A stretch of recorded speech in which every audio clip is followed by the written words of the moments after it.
So tonight, we have our friend Kyle Jenks back with us. So Kyle, to introduce him, he started a path of interpreting James Madison, first being involved in 18th century living history. So he was a reenactor, and that's where he and I met a number of years ago. And at the advice of many fellow reenactors, he developed and inspired a character named Douglas McKenna. He took Douglas to many schools, did educational programming, and also talked about civilian life and military life in the French, Canadian, and Revolutionary Wars. Next, he debuted a play that he had written called Drums Along the Mohawk Outdoor Drama, along with someone named Sarah Courts, who's here in the audience with us tonight. So, beside that, he also wrote the play Opposites Attract, which is excuse me, I can't see what I wrote. Opposites Attract, the one, the few, and the many, on March to Valley Forge. He's been on the History Channel, American Heroes Channel, and shows like Mystery at the Museum, Legends and Lies, been in many, many performances. But he performed professionally as James Madison. And he's performed at the National Constitution Center in historic Philadelphia, Federal Hall, the New York Historical Society, and many, many other prestigious institutions. I'm happy to introduce tonight, James Madison. So, Mr. Madison, would you please come to the stage?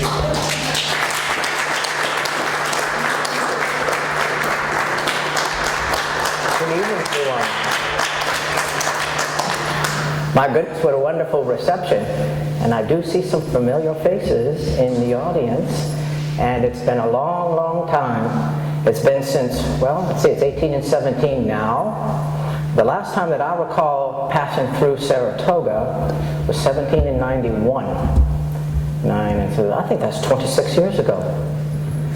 And I still see that I thought I was going to be the one to die already, but I'm glad to see that all of us are still alive. I am so thrilled to be back in this state of New York. And there's a gentleman, I'm not known for my oratory, sir. So if I do need to speak up, please let me know. We reserve that right to men like Patrick Henry, if you recall, 5-time governor of Virginia. And I remember in my younger years, I was on his Council of State, which was his close advisory team when he was the first of the Virginia governors, and I am a Virginian, to sit on his advisory council. And I was very excited when he went riding out to try and prevent Lord Dunmore from seizing the gunpowder and taking it out of the city. But I was not fast enough to keep up with him, and I started too late, so the event had already transpired before I caught up with him. Our paths would diverge quite drastically in the future, but that's not the main reason why I am here today. But I'm going to share many things because my memory of the trip, we only took some notes. So it's somewhat spotty, but a good portion of it resides right here in the Saratoga area. And I will get to that. And even my good friend Jefferson, who is another proud Virginian, we're all Americans now, as you know, but was so impressed with a certain portion of the trip that we took. Now, if we go back to 1791, our national capital is Philadelphia, and George Washington is our very first president of the United States. And Jefferson, my good friend, was his Secretary of State, and I was a congressman in the House of Representatives representing my own state of Virginia.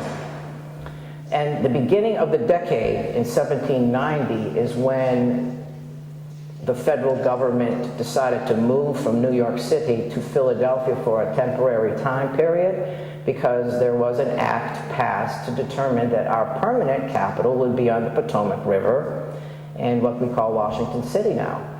But then it was a swamp.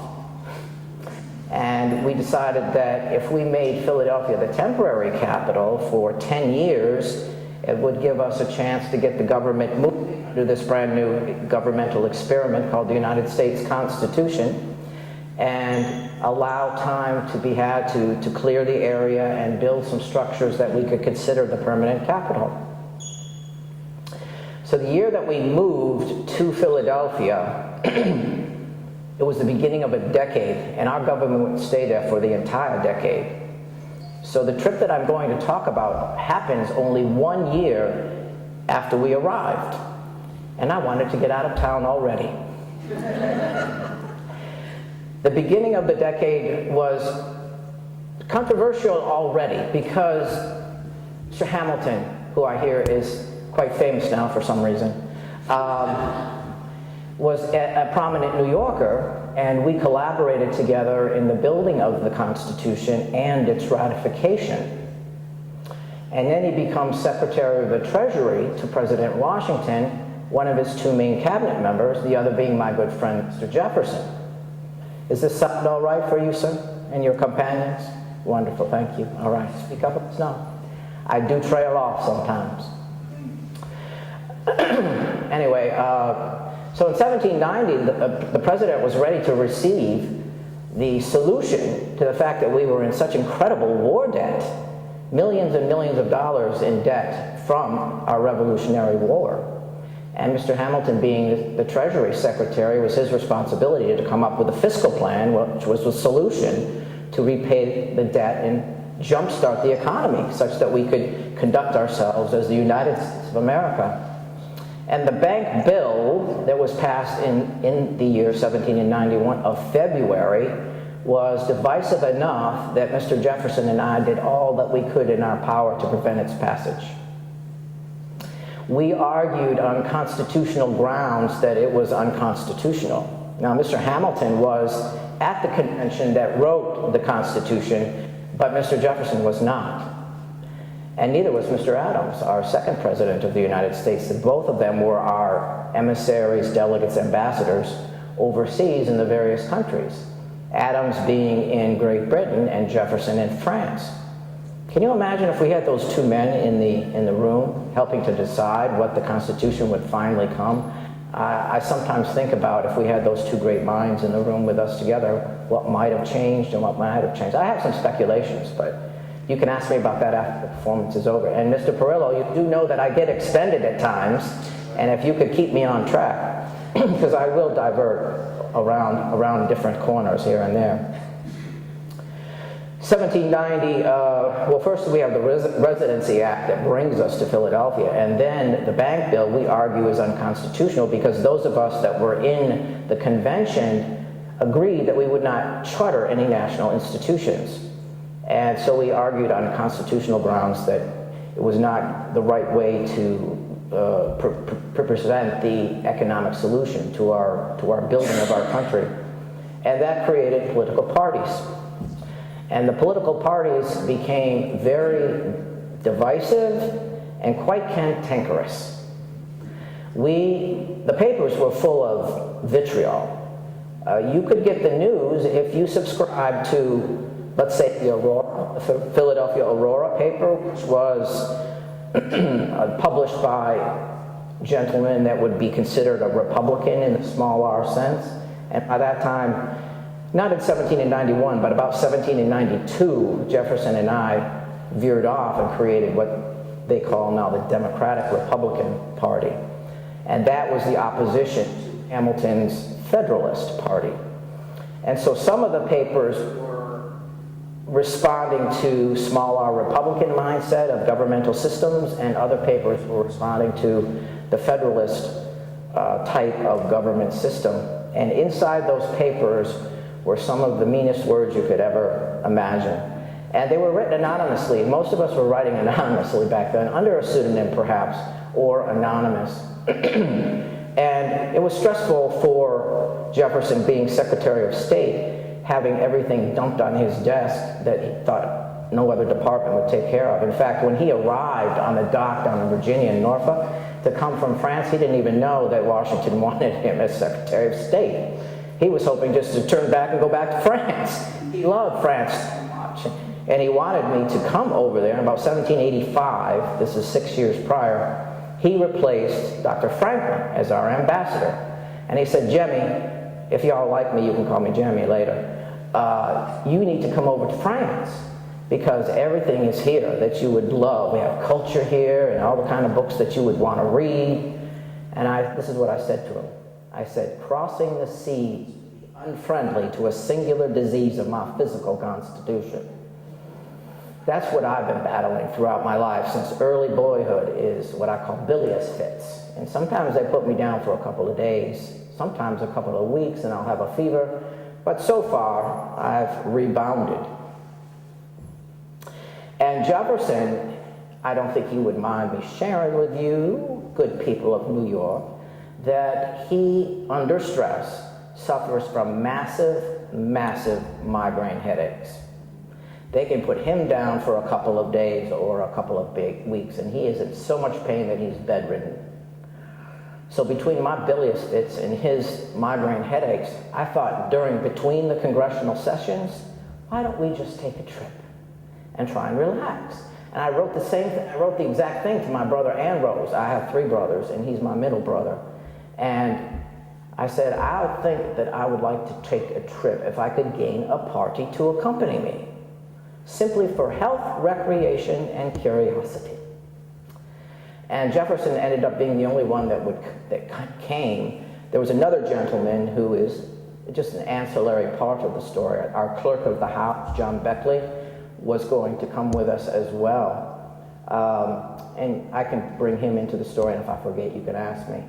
But it ended up being just the 2 of us, and Hamilton and others thought that we were going out of town on purpose to do some politicking on our own now that we had these divisive political parties, and we were going to try and conjure up some kind of caucus that would overthrow any Federalist influence in the national government, which was really not our primary reason for going. We're not going to avoid situations where we get to talk to leaders of communities, but that was not our primary reason for going. And it was a very fun trip, and I'm happy to be able to share it with you as long as my memory holds up. We started in New York City, and it took Jefferson a couple of weeks to catch up. So I languished in New York City. Of course, we lived there, both of us, on Maiden Lane down in Lower Manhattan for the duration of the first federal session, the first federal Congress. So I visited with people and waited for him to catch up. He spent a couple of days doing errands and picking up his mail, and then we got on our way on May 21st. Now, anyone that says that Mr. Madison is too weak to hold up, we traveled 900 miles in 1 month. And so it did a whole lot of good for both of us. And we started off on the May 21st. I remember the Captain Cooper. Captain Cooper owned a sloop, a small sailing ship, and we started off there and went up Hudson's River. And our goal was to get as far north as we could. And you'll find out what stopped us a little bit later in the talk. The first major stop that I recall is Poughkeepsie. Poughkeepsie on the eastern shore, which is where we traveled. If we were not on the water, we traveled the eastern shore of New York State. So Poughkeepsie, I don't know if you're aware, but Mr. Hamilton, it is known now. Anyone familiar with a set of essays called the Federalist Papers? If you could raise your hand. I don't know how much I want to get into such an academic topic. But the Federalist essays in general were a collaboration between 3 of us. And when they hit the newspapers, there was a mysterious man named Publius who was writing these essays, trying to encourage you New Yorkers to ratify, fancy name for approve, the Constitution. Your governor, George Clinton, was as fervently against the Constitution as our governor, Patrick Henry, was. So the country was feeling somewhat like, well, the Constitution has been ratified with New Hampshire as the 9th state, but if Virginia does not want the Constitution and New York does not want the Constitution, our country will probably still fall apart. It'll just take a little longer. So Mr. Hamilton had this idea that he would take it upon himself to convince these reluctant New Yorkers to ratify the Constitution, that it would strengthen New Yorkers to be part of the United States of America instead of the colony of New York, which was similar to the stance that Patrick Henry was taking. And I don't know if I should do this, but Mr. Perillo, we might want to take a slight break because I don't feel that my voice is projecting unless I hold my head in a certain way, and it's a little awkward. If I could just take a moment, I'll be right back.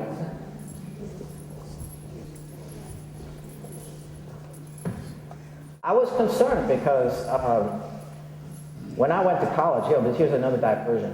When I went to college, you all probably would think that, or bet even some money. I hear we're in some kind of a gambling casino.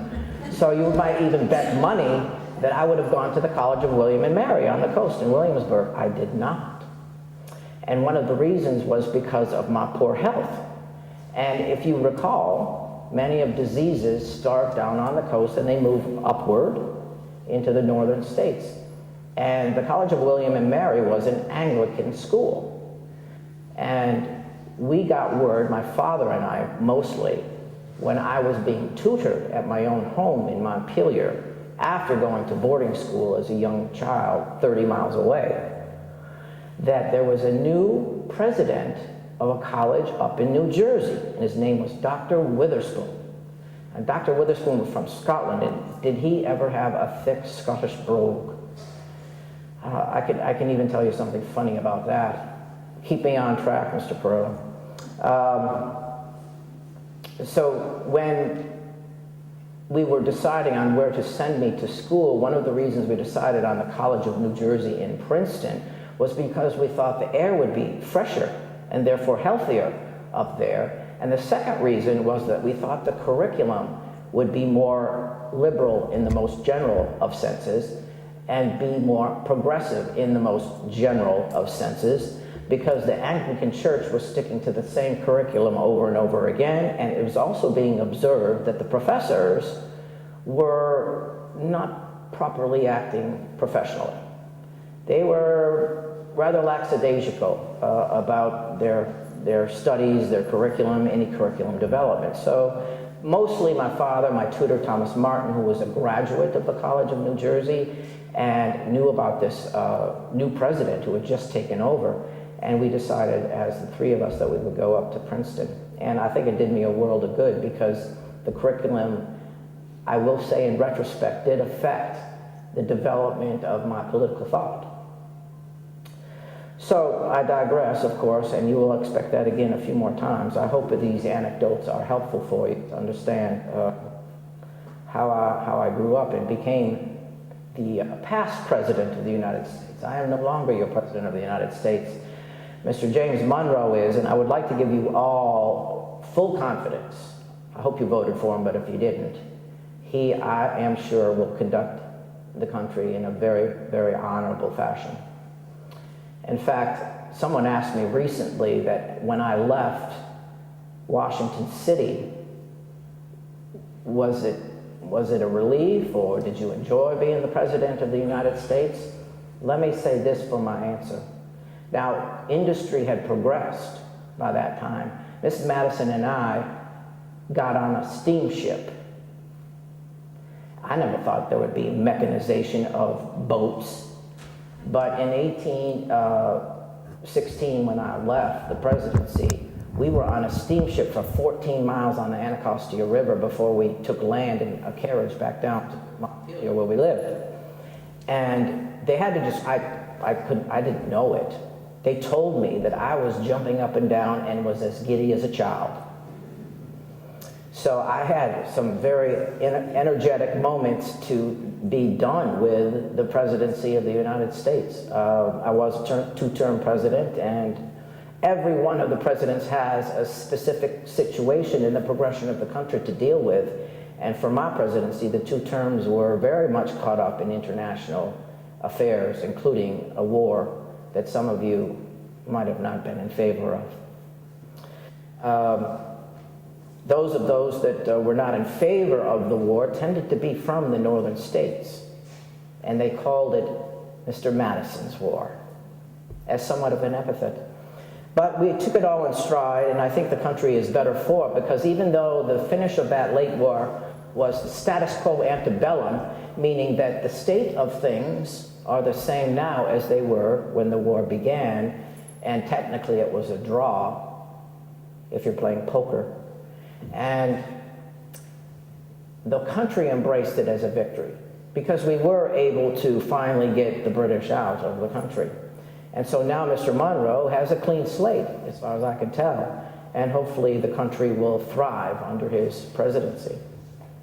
So back to 1791, when I'm a mere congressman, Jefferson's Secretary of State, and we're going to go on a trip for health, recreation, and curiosity, we stopped in Poughkeepsie, and the way I'm going to bring that story back is during the ratification process. Poughkeepsie is where Hamilton argued for ratification for your state here in New York. And he was outnumbered 40-6. Outnumbered 40-6. Your entire state was completely against, not completely, 6 were for the Constitution, 40 were against the Constitution, and only very small pockets, mostly downstate in the city itself, were of the mindset that the Constitution would be beneficial to New York State. So Mr. Hamilton did way more than yeoman's work in order to convince and turn around those ratification delegates so that he could get the consent of the majority to ratify the Constitution. And that happened a month after we ratified. New Hampshire ratified on June the 21st, if I recall. We ratified 4 days later, and then your state came on 1 month after that. There's still 2 states that hadn't ratified the Constitution. Does anybody know which ones they are? North Carolina and Rhode Island. And Rhode Island, you would predictably be the last state to ratify the Constitution because they never sent any delegates to the convention that wrote it. They've always been a bit rogue, haven't they? But finally, and we had to move to Philadelphia before Rhode Island decided to ratify. North Carolina ratified when the capital was in New York City, but Rhode Island didn't come aboard until we were in Philadelphia. And just the year afterwards, Jefferson and I decided to get out of town because the bank bill had passed, and we just said the Congress session is over, let's take a break and see if we can recoup ourselves a bit. So Poughkeepsie is a great memory because Mr. Hamilton did great work there. Hudson is farther up. We're headed to Albany, and Hudson was interesting because we witnessed some commerce, and we're both interested in economic issues and somewhat ignorant to what is happening here in the northern states. We're more familiar with what's happening in Virginia. So the tour was very beneficial on many levels. We noticed a gentleman barreling herring, salted herring, and he was barreling 1,000 barrels a year and sending it overseas for export. And we also saw wine in casks being shipped, and this is where Jefferson had an idea. Now, previous to our trip, you might or might not be aware that our sugar trade is completely in the West Indies. And Mr. Jefferson had an idea. Why don't we take our own domestic sugar maple trees and use that maple sugar to sweeten our foods? And therefore, we would not be reliant on a foreign country for our sugar trade and the labor-intensive work that it takes to produce it, sometimes injurious to the workers. So this was a way to continue his thought process, because by the time we got to Vermont and in the upstate New York, you had so many maple trees that we tried to initiate more consensus around the citizenry making it a crop in one way, shape, or form, and at least getting a domestic market for it with the hope that we could extend it into an export overseas market. And there'll be a little bit more to tell on that as we circle back down to start our trip back to Philadelphia and then the capital city. And then we arrived in Albany.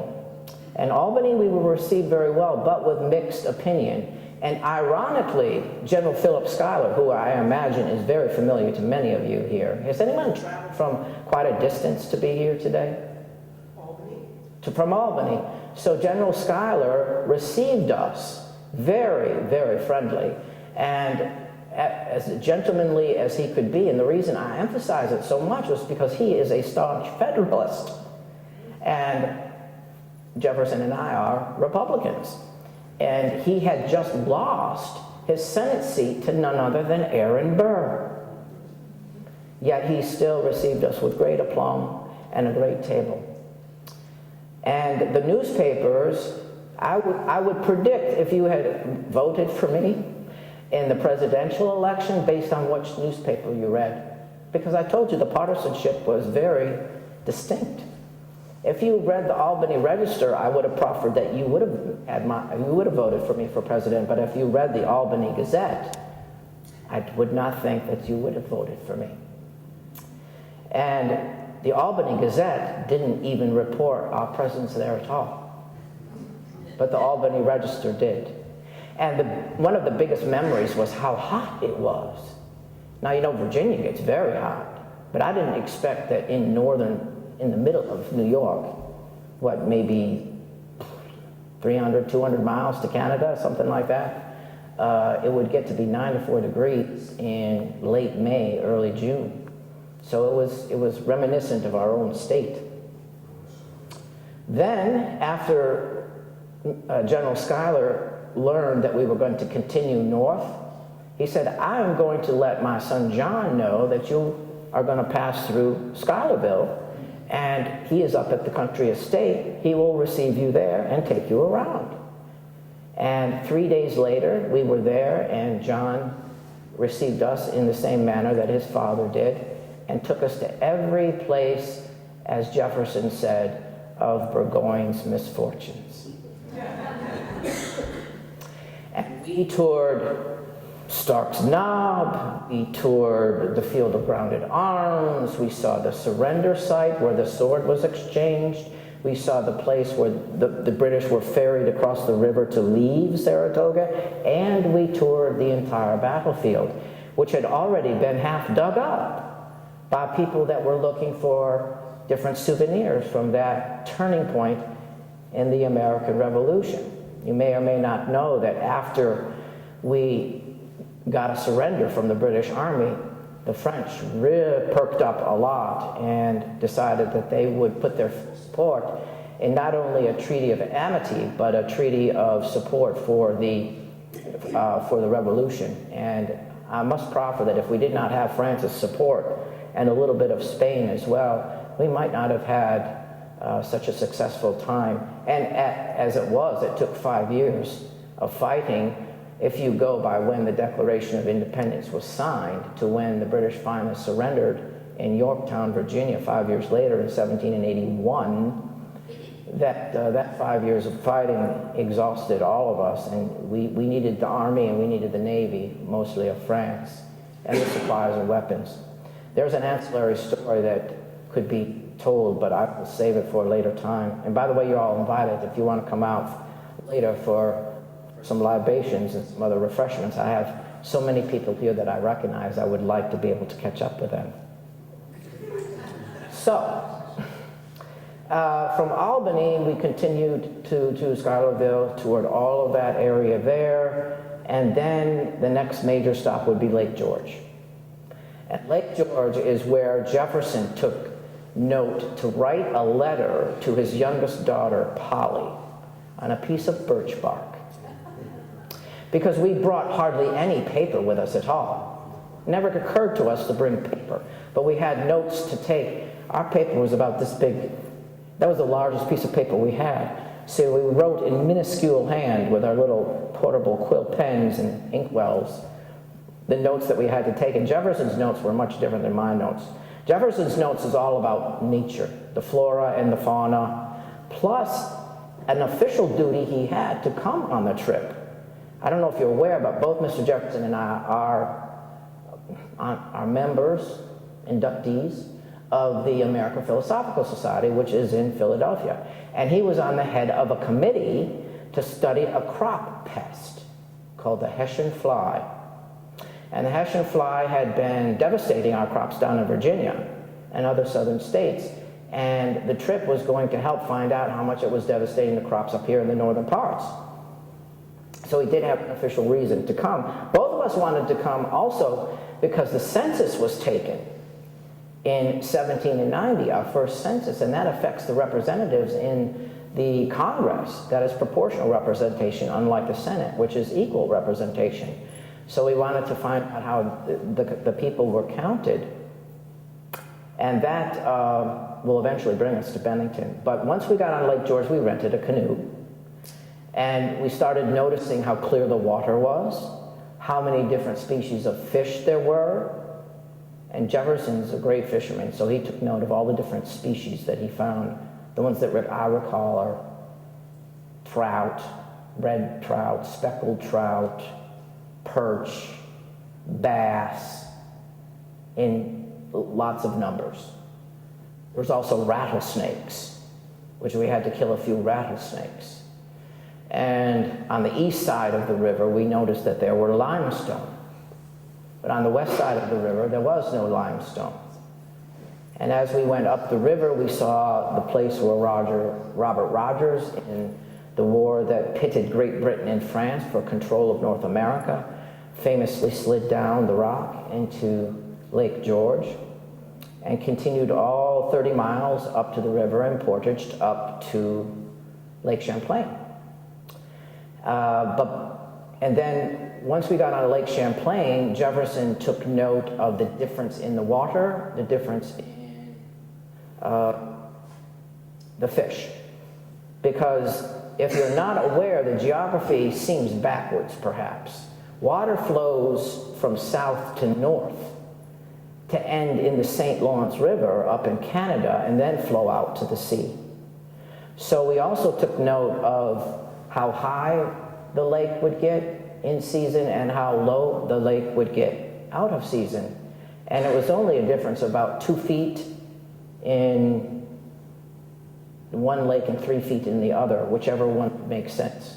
Some of you can, I don't recall which is which, but one would change only 2 feet. And then Lake Champlain would also open later in the year, about 2 weeks later. Lake George would open like in April. So when we went through in late May, it was freezing cold. Very cold weather, water, temperature. But since the water is flowing from Lake George to Lake Champlain, it was very turbulent. So it whipped up a lot of mud and mire. And we also noticed that the fish were different. We found and caught 20-pound catfish in Lake Champlain, which we never found in Lake George. And the sturgeon were huge in Lake Champlain. And then we kept paddling to a place called the King's Store, which is right on the eastern shore where Ticonderoga was, Fort Ticonderoga. And we were tired because we were battling headwinds. That's where we're going to stay. There aren't very many places to choose from, as you know.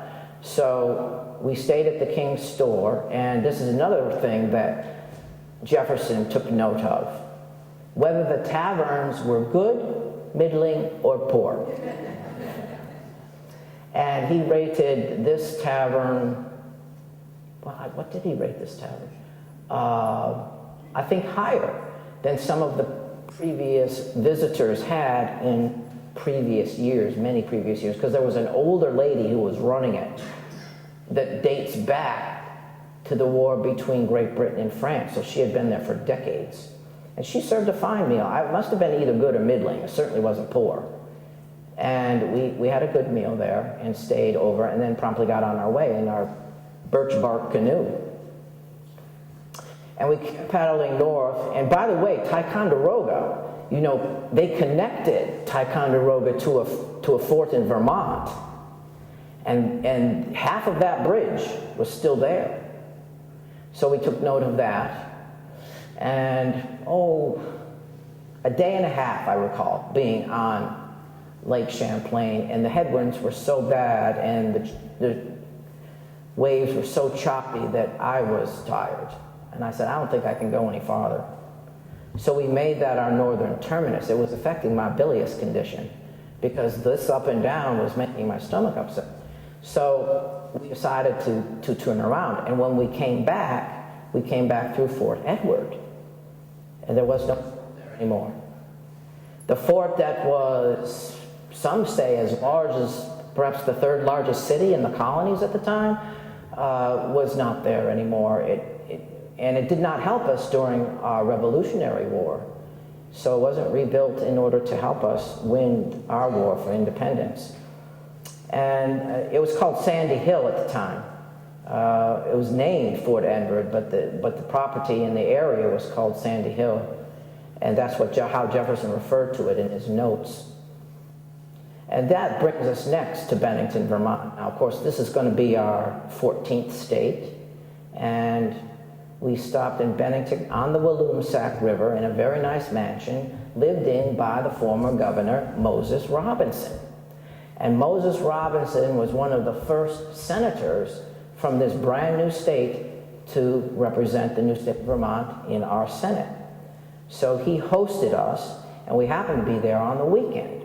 And a couple of people came. I remember Mr. Haswell was there. He was the editor of the Republican paper there. And another man, Mr. Joseph Fay, was there, a very influential man of the community. And we had a wonderful table and libations and good conversation there with the former governor, now Senator Robinson. And Sunday morning, Jefferson and I were ready to leave. And the governor said, "You can't leave," which took us by surprise. And we said, "Why not?" "Because it's against the law," they said. "You can't go anywhere on a Sunday because you have to go to church." We forgot that. And so when we were invited to go to church, we happily agreed and sat through the sermon and ceremony. Everything was fine. And then we were approached by someone after it was over, and they said, how did you enjoy the music?" And Jefferson and I looked at each other and had to honestly say that, well, we had nothing to compare it to because neither of us had been to church in many years. I think it's ironic, you might agree, that, see, Jefferson and I met in 1776. 1776, I was 25 years old. He's 8 years older, 8 years my senior. So I was 25 years old in 1776. And we met in our own state, in the House of Delegates, formerly the House of Burgesses under the colonial government.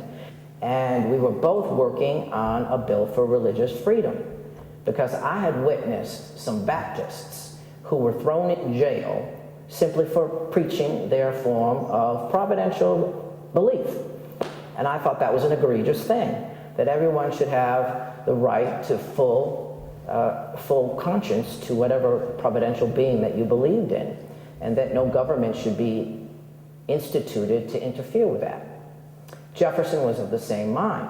And this is the year before he leaves for France. So not in 1776, but the bill for the religious statute for religious freedom is something he's very proud of. I helped a little, but not enough. Mostly I got it passed through the legislature because he left for France. So that was really my contribution for the Virginia statute of religious freedom. I just don't want you to think I'm a godless infidel. Which was people have called Jefferson a godless infidel for a long time. And he did a long study, I don't know if you're aware, of studying the Bible. And he had these cutout pieces that he would paste in with, I don't even know what he used for glue on there. But he revised the Bible in order to see how it compared with other religions, and took out certain parts of the scripture to make it more contiguous. And it was just a form of study for him. He's very interested in many different things. Jefferson's a Renaissance man. I would think that you would consider that Dr. Franklin was, but Jefferson invented a few things himself, like a writing instrument that would copy documents, and a wheel that would measure crop rows and find out what the distance of the crop rows were, a little box that would rise mysteriously up from the basement, and inside would be hot food that we could pull out to eat. And so those were all inventions that Jefferson had, and he's always making modifications to architecture because he loves all manner of architecture. So Monticello is never the same when Mrs. Madison and I go down there to visit. So we are in Bennington, Vermont, and then the next major place that I want to bring up is Springfield, Massachusetts. We did get into some of Massachusetts with the design to continue to Boston. My goal was to get to Boston. I didn't make it, so I have never been in Boston. But we got to Springfield, and the year before we wrote the Constitution is going to be 1786. And there was a rebellion that carried over into 1787 that lasted for many, many months into the winter of 1787, called Shays' Rebellion. And Daniel Shays was a continental captain in the Continental Army. And because of the dearth of pay that the soldiers and the officers received, everyone was going bankrupt. And so he organized a party of men to approach the courthouse and protest. And Governor Bowdoin at the time, he was Governor Bowdoin at the time, Hancock would become governor the following year, but Governor Bowdoin sent out the state militia in order to stop the rebellion. And it was an insurrection that caught us off guard as far as statesmen go when we were in there to write the Constitution, because we thought everyone's going to realize that we might have incursions from foreign powers, but what about those of us from within the country that might want to take it over? It opened many of our eyes. And so Shays' Rebellion was reminiscent of, what, 5 years prior, when Shays' Rebellion, we were in 1791 now doing this trip. And then we got on the Connecticut River. And Connecticut is not much memory for me because we were on the water, travel was faster, and Connecticut was not, in general, a fan of either Mr. Jefferson or I. So we got to the shore of Connecticut, and then we had to cross Long Island Sound. And I thought Lake Champlain was choppy. Well, I thought I was on the ocean headed to France. This was an overnight crossing, and it was dark completely, and I wasn't feeling very good. But we crossed over 49, about 40 miles over cross, and we landed on the northern shore of Long Island. And it was in the morning hours, so then we were awake enough to watch this very, very astute captain meander through the shoals and eddies and the rocks as the water got shallow. And he maneuvered that boat just perfectly into port, and it was filled with everything that we had. Jefferson brought a phaeton, which is a carriage, with the bench seat in the front, and we pulled a saddle horse behind, and we each had a servant with us to help us with everything that we needed. And so we offloaded everything and then started our return trip back to Philadelphia and then the capital city. And we took the southern shore by and large, with the exception of one stop in Flushing. In Flushing, New York, there was a very large nursery, and that's the sugar maple story will continue a bit. Mr. Perillo, wait a minute, I can check my watch. Let me see if I've wound it.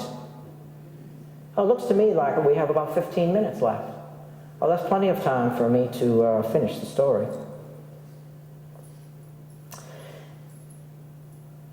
But primarily the southern shore. And then Jefferson was getting anxious to return to Philadelphia, and we ran across something that was unexpected.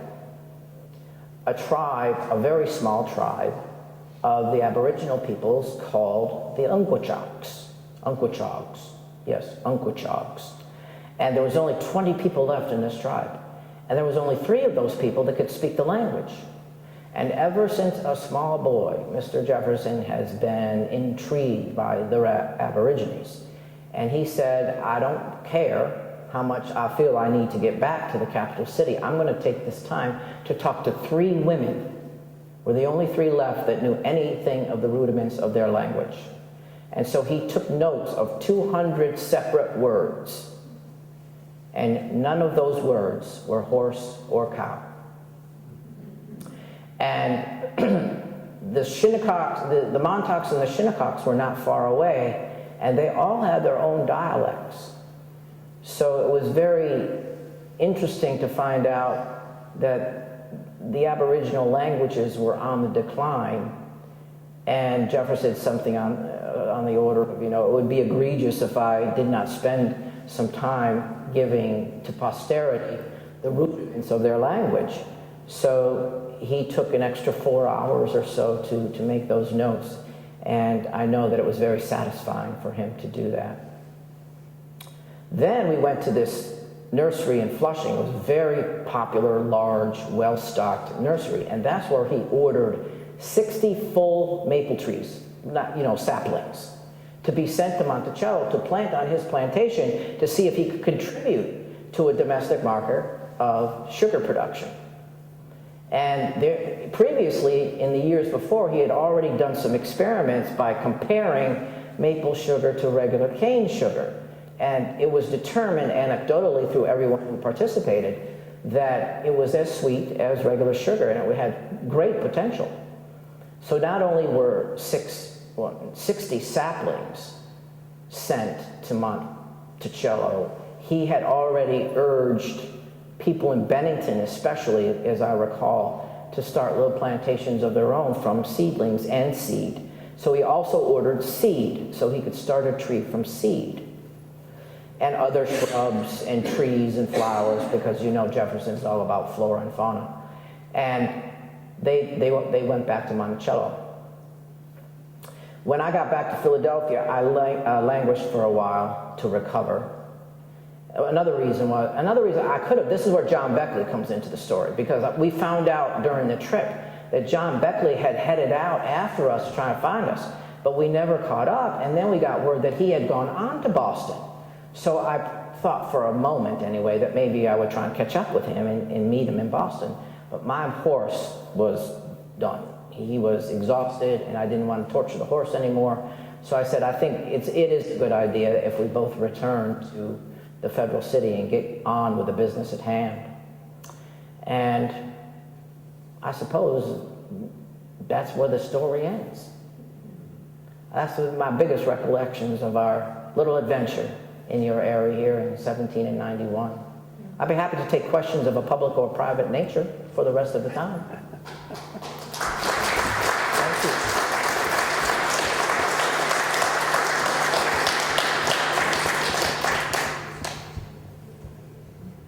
Mr. Veet, Mr. Kelleher, Mr. Blanton.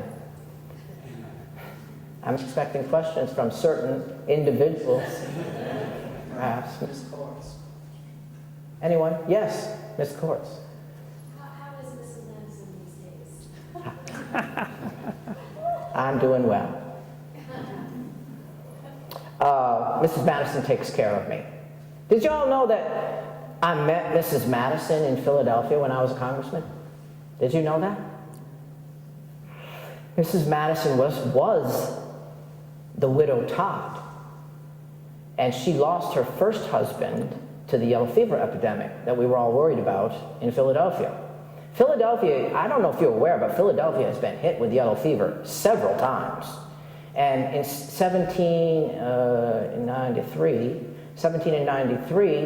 if you do the arithmetic, you will realize that Washington just got reelected, because our Constitution was signed in 1787. It was ratified the following year in 1788, which allowed us to start our national government in New York City in 1789 and decide to move to Philadelphia in the following year in 1790, which, by the way, is the year that we lost the wise and witty Dr. Franklin at 84 years old. The very year that our government moved for that decade to Philadelphia as our second capital. And in 1793, in August or so, people started falling ill with the yellow fever, and no one could figure out exactly what the cause of it was. I remember Dr. Rush. Are you familiar with, anyone familiar with Dr. Benjamin Rush? He proffered that it was from rotten coffee grounds at the London Coffee House, which happened to be run by a good friend of mine's father. A college classmate of mine, William Bradford, who was to become an associate justice later in our government, his father ran a London coffee shop in Philadelphia, and there was mounds and mounds of rotting coffee grounds, and he thought maybe it was noxious effluvia. that was causing this yellow fever. But it was in 1791. It had come through as early as 1786, and then almost successive years, but of a lesser virility. And 1793 was devastating, however, and Dolly Payne Todd became the widow Todd. She lost her husband, she lost an infant son, and her in-laws. Now she's 26 years old, and everybody wanted to marry her, including me. And I thought I probably had zero chance, because we're entirely opposite each other. And I was a little worried, because I don't know if you realize, I did ask someone else to marry me earlier in my life. And she's the daughter of a signer of the Declaration of Independence who happens to have 2 homes in New York State. Is anyone familiar with William Floyd? William Floyd, a signer of the Declaration of Independence, had a home on Long Island and another one up in your Mohawk Valley.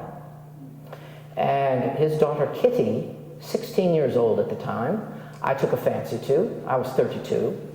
And I said to Mr. Jefferson, he's my best friend, I said, do you think I should court her and ask her to marry me? Yes, yes, yes, do it. She would make a lovely wife. So I proposed and she accepted. And we had wedding plans underway, and then I received a letter. And in the Floyd family, if you received a letter sealed with rye dough instead of that nice red wax, it means that the relationship had soured. I took it very hard. She fell for a medical student in Philadelphia and absconded with him. So there's only one reason I was going to marry, and that was love. And then the widow Todd showed up on the scene, and there was a lot of competition. So I courted favor with the president and Lady Washington to see if I could get a good recommendation, which they gave me. And our politics by 1793 were very diverse. We had changed. 1793, there was the Neutrality Proclamation, the arrival of a new French ambassador, Edmond Genet, the French Revolution, and the Reign of Terror was currently underway. It was a very messy time. And there's no time for yellow fever to sweep through and take out 5,000 people. But then you had to get an introduction.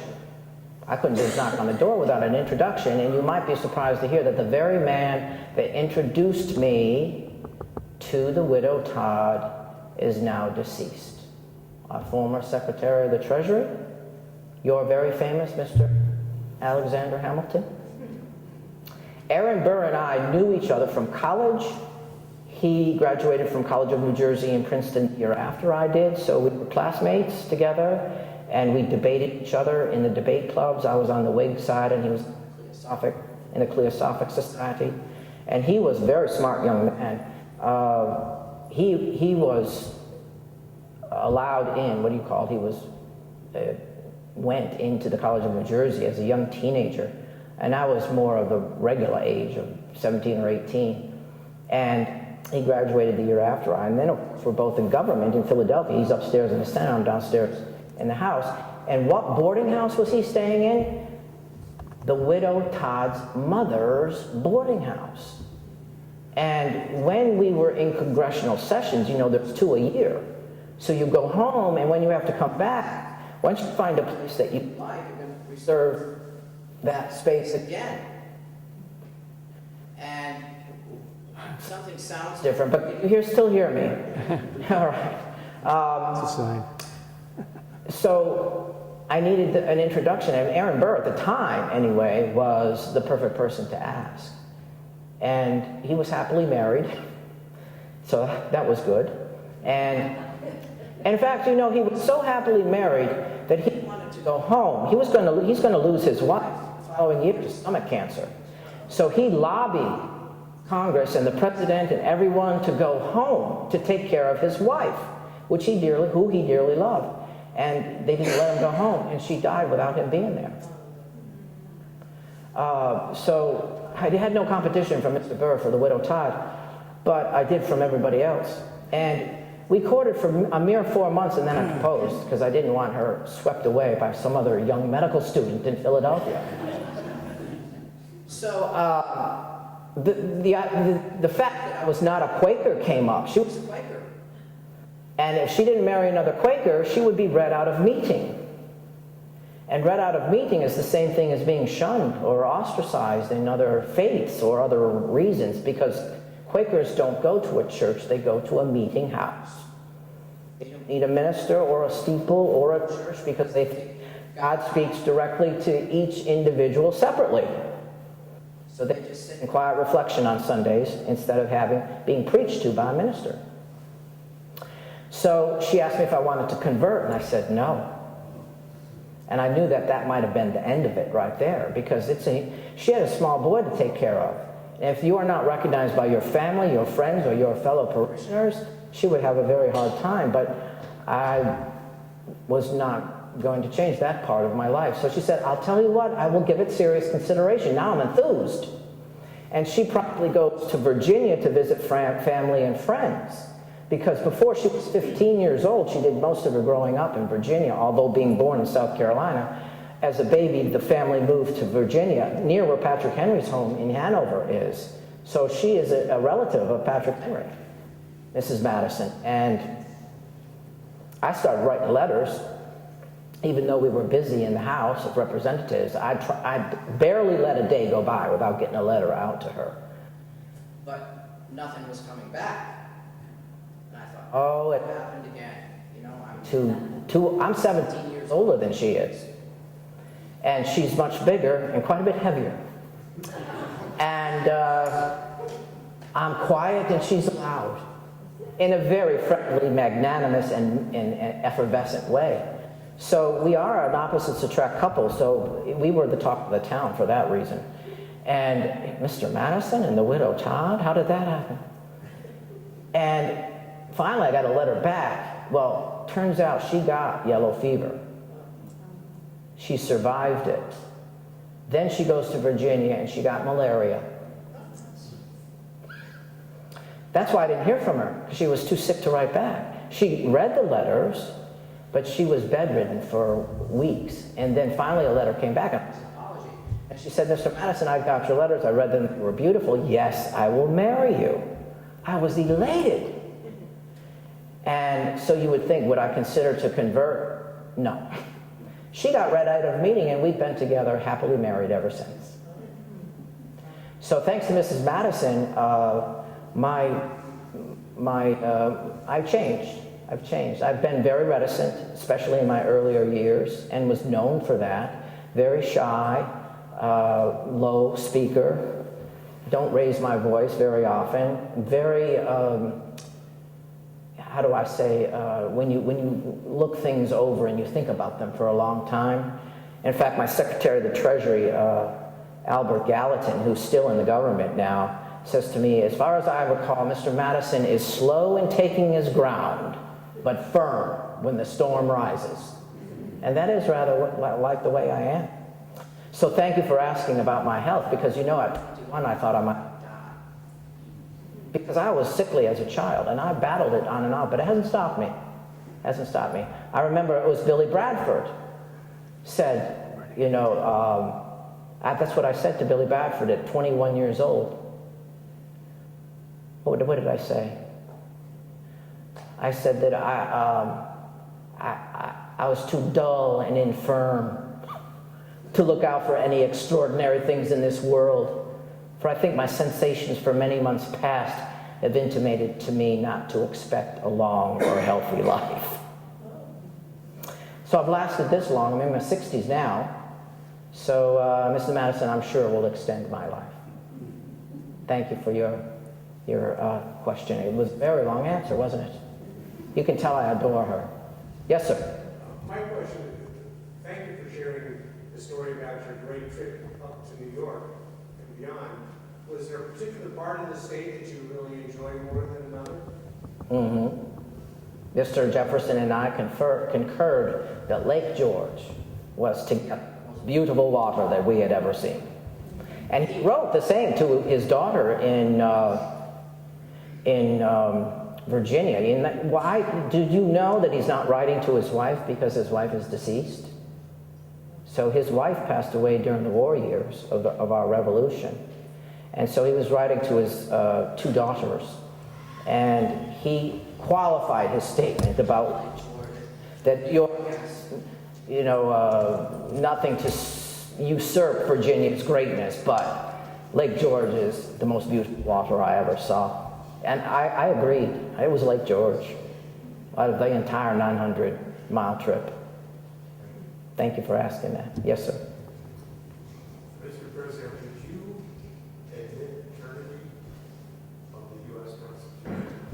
Do what? Would you admit paternity of the U.S. Constitution? You mean did I derive it? Father the Constitution. No. Did I author it? No. Because often you are referred to as the author or the father. Well, that's a very generous compliment. I remember what I said something to that too.